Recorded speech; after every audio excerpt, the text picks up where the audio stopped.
ഞങ്ങൾ ഉമ്മയുമായി ഇന്നലെ ഹൈലൈറ്റ് മാളിലൊന്ന് കയറി. എക്സലേറ്ററിൽ കയറാൻ ഉമ്മാക്ക് ഭയങ്കര പേടിയാണ്, പക്ഷെ കുഴപ്പമില്ല, ഇപ്പം ഓക്കെ ആയി. ഏതായാലും മക്കളുമായി ഒന്ന് വെറുതെ ഒന്ന് ഹൈലൈറ്റ് മാൾ കറങ്ങി.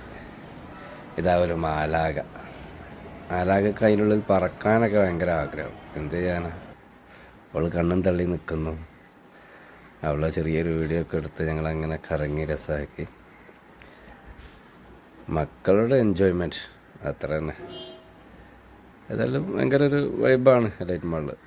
നമ്മളെ നാട്ടിലാണ്, കോഴിക്കോടാണ്, പക്ഷെ നമ്മൾ ഇതുവരെ പോയിട്ടുണ്ട് ഒരു വട്ടം, പക്ഷേ പിള്ളേരായിട്ട് പോയിട്ടില്ലായിരുന്നു. ഏതായാലും പോയി ഒരു ഞായറാഴ്ച ഹൈലൈറ്റ് മാളിലൊക്കെ കണ്ട് രസമാക്കി അങ്ങനെ തിരിച്ചു പോകുന്നു. അതിനിടയിൽ ഇങ്ങനെ ഇതിലൊക്കെ ഒന്ന് കയറി വീണ്ടും കളിച്ചവർ. അങ്ങനെ വീണ്ടും പോകണമെന്ന് അവൾ പറഞ്ഞു, സമ്മതിച്ചില്ല. അങ്ങനെ രണ്ടാമത്തോളം പോന്നു. ഏതായാലും വല്ലാത്തൊരു വൈബ് തന്നെയല്ലേ ഇത്, നല്ലൊരു ഇതാണ് എന്നൊക്കെയാണ് എൻ്റെ വൈഫ് പറയാറ്. ഏതായാലും ഓക്കെയാണ്, സംഗതി രസമാക്കി.